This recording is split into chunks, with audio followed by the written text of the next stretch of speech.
Momento na aqui, Schiphol é kuta promeia mapa busca CEO. Lamentavelmente, Schiphol não há provee CEO ainda. Mientras tanto, nós, como board de AAA, apontar management team temporal, mientras que a búsqueda sigue para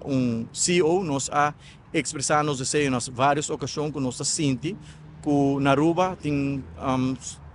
profissional que está equipar,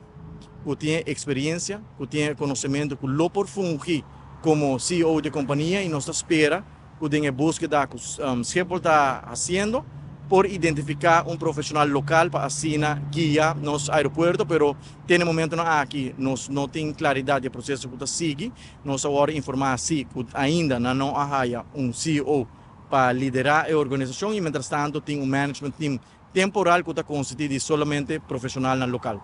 ¿Tiene idea cuánto tiempo el management aquí lo queda en vigor y fija quizás un deadline para así que pone presión para el grupo? Me que é importante para companhia ter CEO e nos informar se pode dizer que acaba a búsqueda da 3 lunas going on e ainda não tem vista. Que dia escorrência de BCO está guardando assim, nós expressamos nossa preocupação naturalmente na Schiphol, que nós desejamos para não ter CEO aqui mais pronto que possível, pero mientras tanto, me quer que nos porta tranquilo, que nos porte segurança e também garantia que nos aeroporto está em sumamente bom man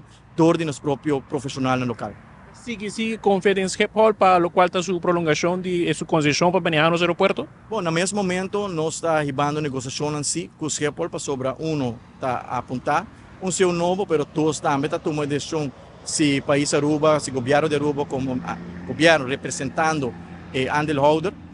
está sigue com a relação com o Schiphol, a negociação está trabalhando, está canando, nós começamos a negociação mais ou menos lunes e meio, 2 lunas passar, board de aeroporto está arribando conversação com o Schiphol, naturalmente nós a expressar, nós desejamos como handle holder, Schiphol também a expressar, não desejamos que com a loca mira, o guardo cambiar, de acordo a terminar fim de ano aqui, e partido não a expressar a intenção para continuar, mas naturalmente tem que ter consideração com nos condicionam, mas também nós temos que ter consideração com a condição que o Schiphol apone para o Axi, partido não chega na outra para o fim de ano aqui. Nessa telenota, se último tempo tem algum queijo de parte de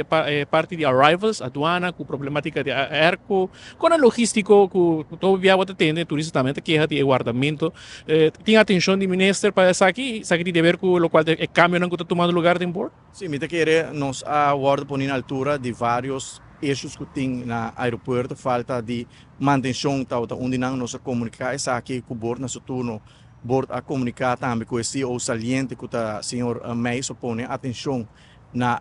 problema que não importa mostra de eixo não chiquito, mas naturalmente essa aqui nota experiência que você dona na nos turistas não é para minha impressão hora nós chega no aeroporto e nós aguardo informar e também garantizar door de CEO saliente que não lo vai fix tudo eixos tão chiquito que lo portim, por exemplo, maneira para mencionar é arco que não está trabalhando optimalmente, naturalmente tem projeto sim que está ongoing, que está Gateway 2030, que está 13 challenges não com ele.